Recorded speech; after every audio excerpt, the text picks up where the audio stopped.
ఎవరిని కాబోయే రాణి అంటున్నావు? రాబోయే రోజుల్లో మీకు పాణిగ్రహణం గావించి నిన్ను పట్టపురాణిగా చేసుకొనుట. ఈ తింగర భాష ఏంటి?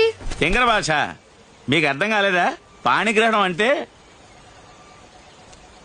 మీ ఇద్దరికి పెళ్ళవుతుందని. ఛీ! అది జరిగే పని కాదు జాజు. ఎప్పటికీ జరగదు. నాలా నేను స్నేహితులం. పైగా నాలాకి ఖడ్గమురుగాలంటే సత్యాంత భయం. జింకంటే జంక్. నువ్వేదో జంకనట్టు. అసలు వీటితో నాకు పెళ్ళేంటి? సాంప్రదాయాలు పాటించని రాజు తన ప్రజలను సరిగ్గా పాలించలేడని తరతరాలుగా మన పెద్దలు చెప్పారు. నాకెవరైనా ఎక్కడికి వెళ్ళాలి, ఏం చెయ్యాలి, ఎవరిని పెళ్లాడాలి అని చెప్తే నచ్చదు. ఇది నా రాజ్యం, నా ఇష్టం. సింబా, నీ తలరాతని నువ్వు ఎప్పటికీ మార్చుకోలేవు. జాజుకు భలే బుర్రి కొట్టావే. కాబోయే రాజు తెలివిని పొగడాలనిపిస్తే అసలేం సిగ్గుపడకు. కబుర్లు చెప్పకు సింబా. ఈ రాణి సాయం లేకుండా అది నీ వల్ల ఏది కాదు. మర్చిపోయావా ఏంటి? నువ్వు ఇంకా రానే కాలేదు. నిన్నెవరు చేసుకుంటారు? నీకన్నా ఆ పంది పిల్లే నయం. ఆ పంది పిల్ల నేను చేసుకోవాలి కదా. నా పంజా నుంచి తప్పించుకో ముందు. అవునా? ఇది చూపించు.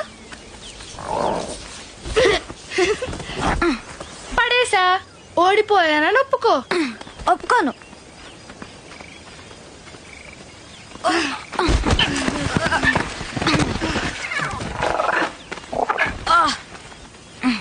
పడేసా మళ్ళీ.